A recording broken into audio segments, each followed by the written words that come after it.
Alors la semaine dernière, je vous quittais avec la promesse de vous retrouver aujourd'hui pour une seconde manche plus explosive. Dieu merci, j'ai tenu ma promesse, je me porte bien. Et Dieu merci encore, vous également, vous êtes devant votre poste récepteur en ce moment. Et Dieu merci, je ne suis pas seul dans ce studio. Mes compagnons de toujours sont avec moi. Shalom.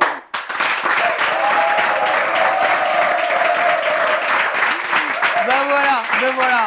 Parce qu'effectivement, pour que tout soit complet, il faut bien sûr ma présence, mais il faut également la vôtre. Alors soyez bénis d'être avec nous aujourd'hui. C'est une seconde manche qui, je l'espère, sera hautement plus explosive que la première. On est d'accord? Vous me le promettez? Voilà. Et comme à notre habitude, effectivement, pour ces questions que j'ai préparées, il faut évidemment des candidats. Ils sont là, je vais les faire entrer maintenant. Allez, viens, Denis, viens, ne te fais pas prier. Rentre. Oui. Et comme la dernière fois, effectivement, comme la première manche, j'ai encore une jeune dame, justement parmi mes candidats aujourd'hui, et j'en suis toute ravie. Allez, viens, Evaudie, s'il te plaît, viens. Ah là là. Et comment il marche, Evaudie? Voilà.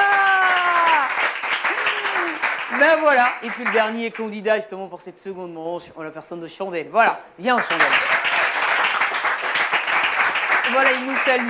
Allez, voilà, et ça c'est pour vous. On va dire effectivement qu'on est super content de vous voir. Denis, quelles sont les nouvelles, comment tu vas? Moi, je vais très bien. D'accord. Par la grâce de Dieu. Par la grâce de Dieu. Ouais. Alors Denis, qu'est-ce qu'il fait dans la vie? Denis travaille déjà, Denis, il continue de suivre je suis Denis instituteur adjoint. D'accord. Avec les élèves, ça se passe bien là? Ouais. C'est pas facile, mais... Ils sont pas difficiles, les enfants?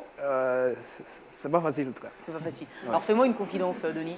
T'arrives de leur tirer les oreilles à ces enfants, par moment? Souvent. Et souvent. Beaucoup de fois ou souvent? Non.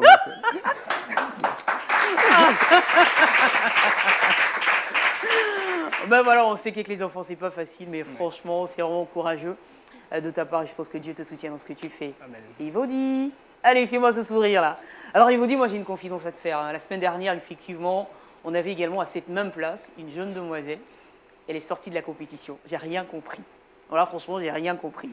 Aujourd'hui, tous mes espoirs se portent sur toi. Evaudie, s'il te plaît, je compte sur toi. Tu me le promets? D'accord. Alors Evaudie, qu'est-ce que tu fais dans la vie? Tu vas toujours à l'école? Tu travailles déjà? Non, je suis encore étudiante. D'accord. En sciences de l'information et de la documentation. Et de la documentation. Donc toi, franchement, c'est les archives. Hein. Justement. Franchement, hein, on cherche ce qui s'est passé en 1945. On le demande à Evaudie, elle nous le sort. Super. Alors je suis contente. Et en fait, Chandelle, comment il va? Oui, ça va bien chez moi. D'accord. Alors Chandelle, qu'est-ce qu'il fait dans la vie? Alors, je suis étudiant en troisième année d'informatique et sciences numériques. Voilà. Je connais pas mal de personnes aujourd'hui qui bossent, en fait, qui étudient l'informatique. C'est important? C'est intéressant? Oui, c'est vrai, c'est vraiment intéressant. C'est vraiment intéressant. Ouais, Et donc, dans 5 ans, comment tu te vois? Je me vois... À bord de ta voiture, peut-être? Oui, ça. Clé de voiture en main? Oui. En train de toucher un peu à tout, quoi. C'est ça. Les réseaux, c'est ça. Bon, je fais plus les bases de données. D'accord, Voilà, les bases donc, de données. Dans 5 ans, je me vois être un gestionnaire de bases de données. Un gestionnaire de bases de Ouais. données. Mais on te le souhaite de tout cœur. On l'applaudit, nous. En attendant, justement, Chandelle, 5 ans, pour que tu sois gestionnaire de bases de données, il va falloir pour aujourd'hui donner bonne réponse à toutes ces questions. L'interrogatoire, c'est pour maintenant la première rubrique. Chez nous, on l'appelle vrai ou faux. Candidat, main sur le buzzer. Maintenant, il est question de concentration.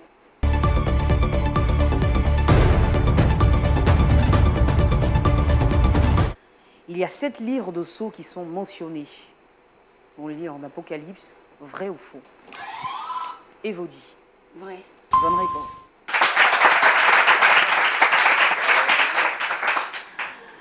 La tribu des Lévites est la tribu par laquelle l'arche de l'Éternel ne devait pas. Denis. Vrai. Mauvaise réponse. La tribu des Lévites n'était pas était effectivement la tribu par laquelle l'arche de l'Éternel devait être portée. Ce que je disais, c'était la tribu des Lévites et la tribu par laquelle l'arche de l'Éternel ne devait pas être portée. Il fallait dire faux. Michaël est le vrai nom de Méshach dans le livre de Daniel. Vrai ou faux? Vrai. Denis. Bonne réponse. Et ça, on peut le vérifier dans le livre de Daniel, chapitre 1, le verset 7. C'est au pied de Saul que les témoins du meurtre d'Étienne déposèrent Denis. Vrai. Bonne réponse. C'est effectivement au pied de Saul que les témoins du meurtre d'Étienne déposèrent leurs vêtements. Vérification, Actes, chapitre 7, verset 58. C'est bon, on peut continuer, candidat? D'accord. Allez, c'est parti. Charan était la ville native de Rebecca, vrai ou faux? Chandelle. Vrai. Bonne réponse. Genèse 24, verset 10. Et c'est parti. Le lépreux qui est venu remercier Jésus était d'origine Denis. Vrai. Bonne réponse. Mais là, il a transpiré un peu. Là, il a un peu transpiré. Le lépreux qui est venu remercier effectivement Jésus était d'origine samaritaine. C'est une bonne réponse. Luc chapitre 17, verset 16. Allez, c'est parti. Échem est l'arabe qui projetait de faire du mal à Néhémie qui construisait la muraille. Vrai ou faux? Chandelle. Vrai. Mauvaise réponse. Il fallait dire faux. Il ne s'appelait pas Échem, mais il s'appelait plutôt Geshem. On le vérifie en Néhémie chapitre 6, verset 1. C'est à l'église d'Éphèse, ou sinon c'est l'église d'Éphèse qui reçoit une mise en garde contre Jézabel, fausse prophétesse. Chandelle. Ouais. Mauvaise réponse. C'est l'église d'Éphèse qui reçoit une mise en garde contre Jézabel, fausse prophétesse qui trompe et réduit les serviteurs de Dieu. Non, ce n'est pas une bonne réponse, c'est plutôt l'église de Thyatire. C'est dans le livre d'Ecclésiaste que nous trouvons ces paroles. Mieux vaut un jour dans tes parvis que 1000 ailleurs. Denis. Vrai. Mauvaise réponse. Et enfin, dernière assertion, avant d'en finir définitivement avec cette première série de 10 questions. C'est près du fleuve Hidékel que Daniel était lors de sa 3e vision. Chandelle. Ouais. Bonne réponse. Voilà, allez, craquement de doigts. Je te vois, Evaudi, tu fais ça. Allez, craque les doigts, parce que là, franchement... Non, écoute-moi, Evaudi, te laisse pas du tout intimider, d'accord? On se laisse pas intimider. Que ce soit de ton côté gauche ou de ton côté droit, on se laisse absolument pas intimider. Tu me fais la promesse, je te fais confiance. Je compte sur toi, Evaudi. Faut pas me décevoir. D'accord.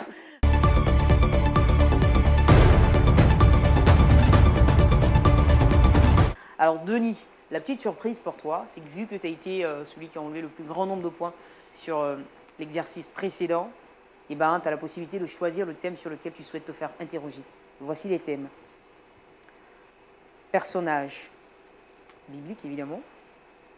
Référence biblique ou lieu biblique. Alors, tu as les personnages, tu as les références et tu as les lieux. Où te sens-tu capable, effectivement? Personnage. Personnage. Tu as bien réfléchi, hein? C'est sûr, personnage. 5 questions. 20 points par question. 100 points à enlever. Public, concentration, soutien, c'est parti. Première question concernant les personnages. Quelle reine visita Salomon pour découvrir sa sagesse? Quelle reine visita le roi Salomon pour découvrir sa sagesse? On est Sheba. Mauvaise réponse, il fallait dire la reine de Saba. 2. Combien de mages d'Orient sont venus adorer Jésus à sa naissance? Quiz. Quiz. Alors il fallait simplement dire, on n'a pas le nombre parce que justement la Bible ne précise pas le nombre de ces mages qui étaient venus. Voilà. 3e question, quel personnage était soulagé par le son d'une harpe?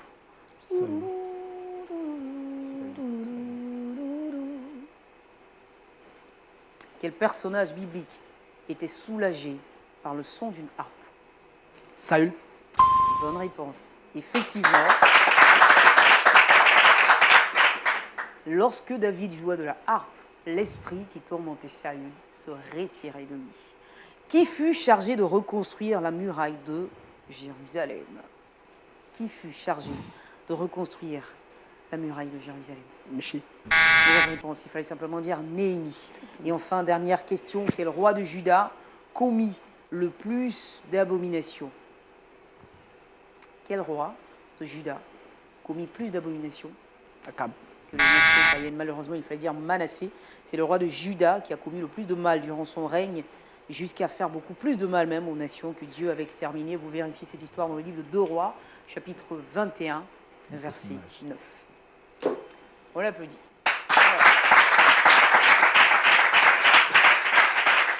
Chandelle, c'est ton tour.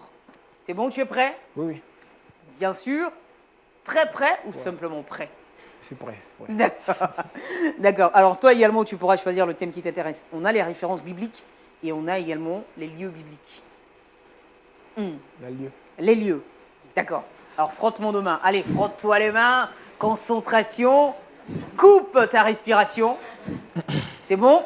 On est parti, on est bon. Première question. D'où était la veuve qui nourrit Élie le Tchibite?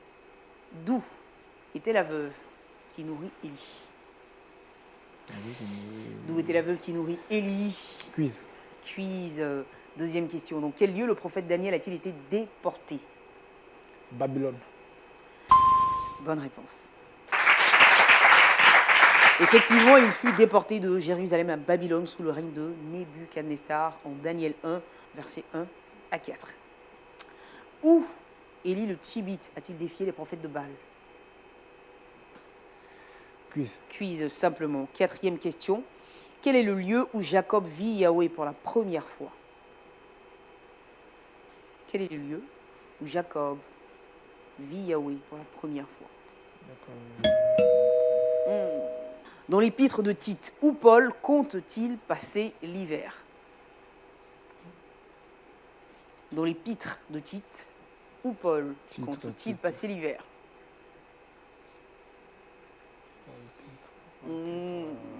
Ça ne vient toujours pas, malheureusement.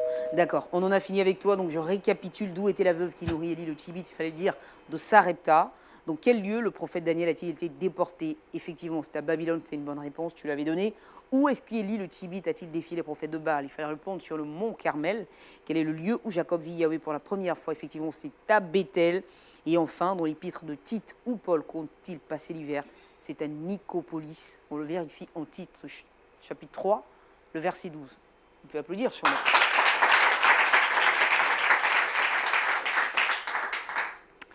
Évodie, je suis à toi.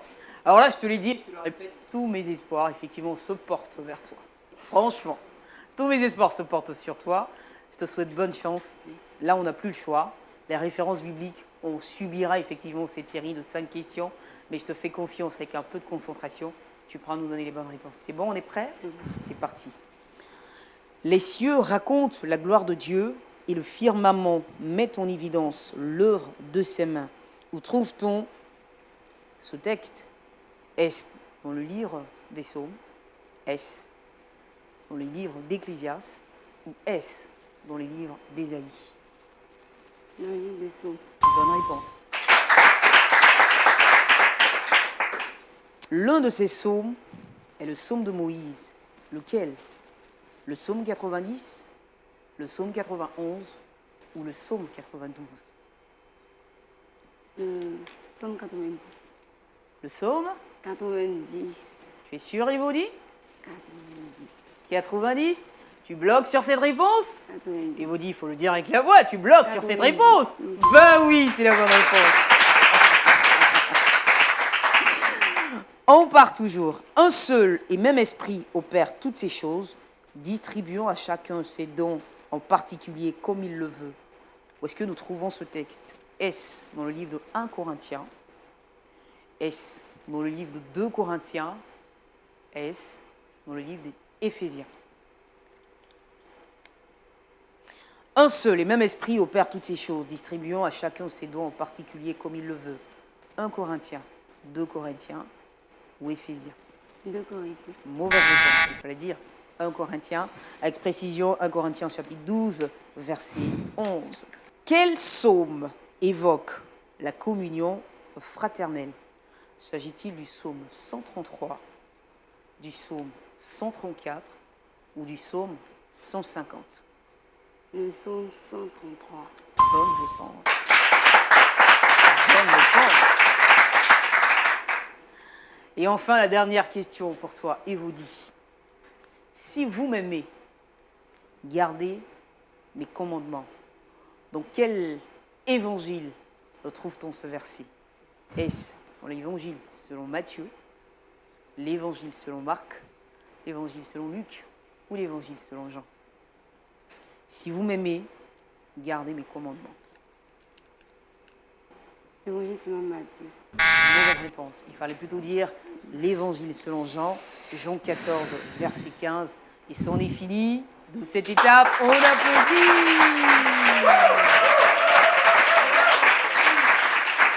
Voilà. Alors, ça commence à venir là. On se réveille un peu, je suis contente. Je suis contente. Ouais, je fais des jaloux, c'est pas grave. J'ai mon parti pris. Il s'agit d'Evoudi. Voilà, c'est terminé. Alors, Denis, Evoudi et Chandel, voilà. On en a fini justement avec cette étape. On fera le bilan tout à l'heure, mais avant, j'aimerais quand même que la pression retombe encore un tout petit peu. Généralement, toi, dis-moi, Denis, qu'est-ce que tu fais à tes heures libres, à part donner des cours justement aux enfants? Est-ce que tu trouves du temps pour soi? Bon, je rends visite, ça. Salut mes amis. D'accord.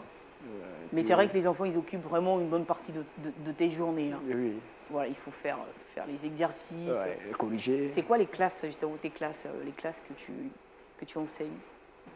Bon, Les plus petits, les moyens? Pour cette année, la plus petite, c'est 1. Ceux 1. Ouais. Ils sont difficiles, Oui, quand même. Hein. oui, quand même. Ils n'aiment pas étudier. Ils n'aiment pas. Bon, ce sont les enfants, Uh-huh. c'est facile. Ils sont pas faciles. Voilà. D'accord. Non, mais c'est pas facile. grave. Avec la grâce de Dieu, effectivement, on peut faire beaucoup de choses. D'accord. Alors, Evoudi, toi, justement, qu'est-ce que tu fais pour à tes temps libres, effectivement? J'écoute beaucoup la musique et je fais le sport.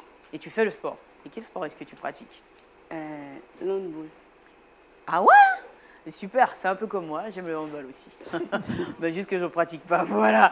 Et Chandel, qu'est-ce que toi tu fais? Moi, je joue aux jeux vidéo. D'accord. Ah ouais? Oh, Et tout le temps?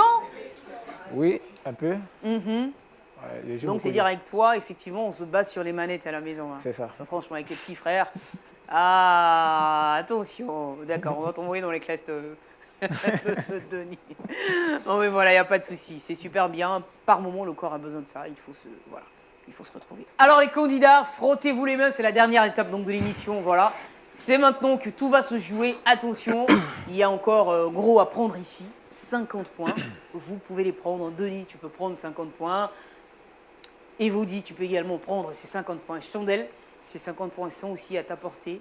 Vous êtes prêts? Question de rapidité, le nom l'indique. Il faut de la spontanéité. On est prêt avec le public. Première question, c'est parti.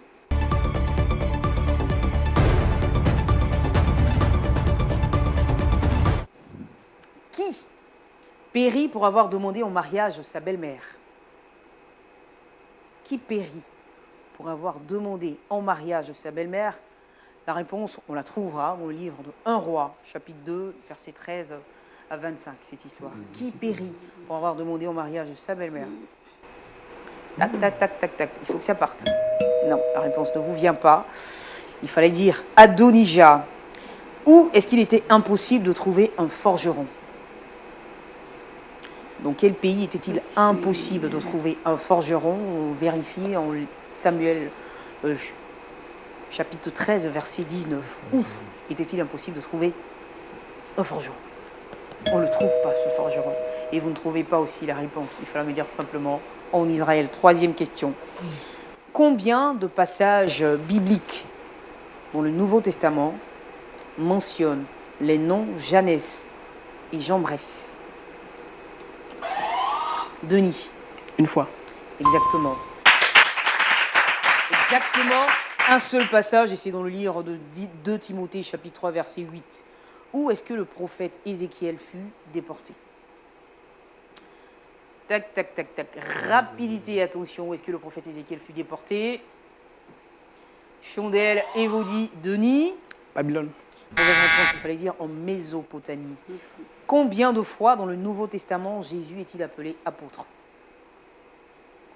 Combien de fois dans le Nouveau Testament Jésus est-il appelé apôtre? Chandel. Une fois. Bonne réponse. Une seule fois, effectivement, et c'est dans la lettre aux Hébreux. Quel fils de Noé a vu la nudité de son père? Quel fils de Noé Evoudi? Sam. Bonne réponse. Sam. Bonne réponse. Mais pourquoi tu ne le dis pas avec conviction? Mais non, je le sens, il y a... Tu vois, il vous dit, voilà. On y va. Alors là, il reste plus que 4 petites questions. 4 petites questions. Donc il faut toujours de la concentration jusqu'à la fin. Voilà. Qui a dit cette phrase? Ô terre, ne recouvre pas mon sang. Nous sommes dans l'Ancien Testament. Denis? Elle. Mauvaise réponse. Qui a dit cette phrase? Ô terre, ne recouvre pas mon sang. Chandelle. Caïn. Mauvaise réponse. Qui a dit cette phrase? Ô terre, ne recouvre pas mon sang.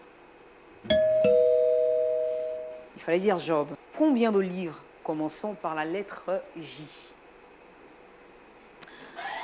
Chandelle.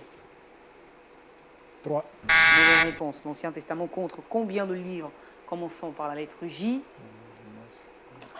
Denis. 2. Mauvaise réponse. L'Ancien Testament compte Évodie. Mauvaise réponse. L'Ancien Testament compte. C'est terminé. L'Ancien Testament compte 6 livres commençant par la lettre J: Josué, Juge, Job, Jérémie, Joël et Jonas. 9e question. Où habitait Démétrius, l'orfèvre qui ameuta le peuple contre Paul? Nous sommes dans le Nouveau Testament. Où habitait, dans quelle ville habitait Démétrius, l'orfèvre qui ameuta le peuple?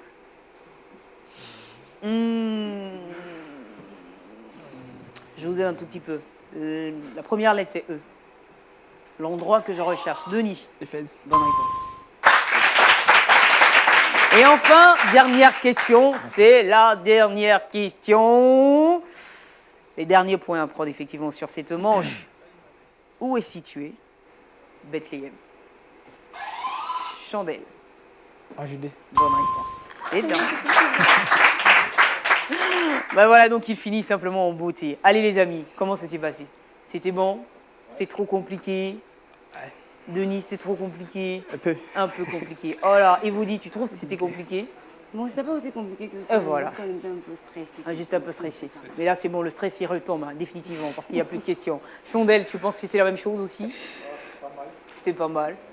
C'était bien, super, ça fait plaisir. Mais vous également qui nous suivez donc depuis le démarrage de cette émission, effectivement, vous avez la possibilité de jouer en même temps que nous, mais ne reste pas seulement chez vous pour jouer. Vous pouvez nous rejoindre sur le plateau pour jouer avec nous. Voilà.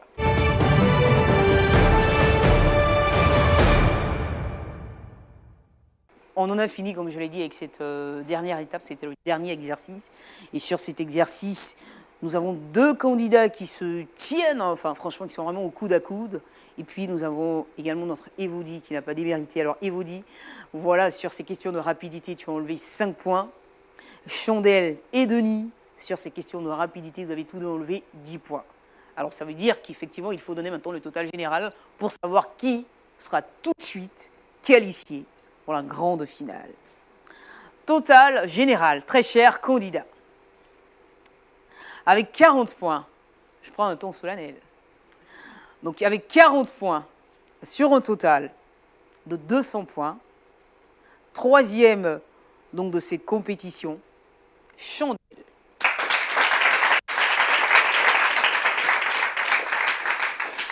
Alors, la personne qui sera qualifiée donc pour la finale, son sort avec un total de 70 points sur 200, ça peut déjà s'applaudir avant de connaître son nom.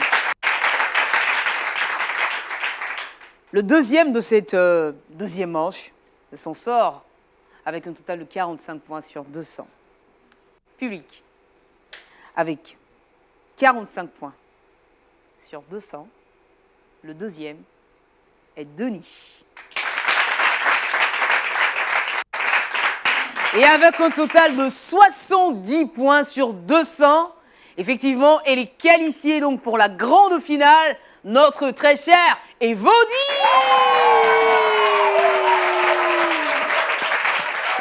Voilà.